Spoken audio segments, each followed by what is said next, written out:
আজকে আপনাদের সঙ্গে পরিচয় করিয়ে দিব বাগেরহাটের বিখ্যাত একটি খাবার সেঁই পিঠা বা সেমাই পিঠা বা সিয়াই পিঠা।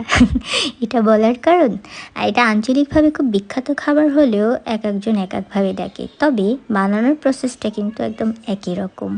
এটা বানানোর জন্য দুজন মানুষের প্রয়োজন পড়ে এবং আটা বা চালের গুঁড়া লাগে। আর এটা বানানোর নিয়মটা সব জায়গায় একই রকম। আগে আটা বা চালের গুঁড়াটা ভালো করে সিদ্ধ করে নিতে হয়।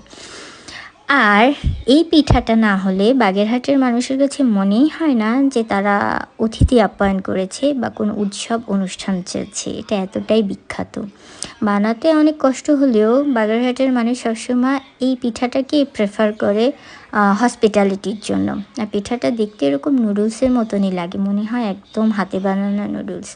আর পিঠাটার জন্য চালের গুঁড়া বা আটাটা সিদ্ধ করে এরকম মুইঠা করে নিতে হয়। তাহলে হয় কি, এই যে এই পিঠা বানানোর যে মেশিনটি আছে এটার ভিতর দিতে সুবিধা হয়। এরকমভাবে একজন দেয় আর ননস্টপ একজন ওরকম ঘোরায়। আর এই নুডলসের আকৃতিতে পড়ার জন্য এরকম ঝাঁঝর করা, ছোট ছোট সুন্দর শেপ দেওয়া, যেন এখান থেকে লম্বা করে নুডলসের আকৃতিতে পিঠা বের হতে পারে।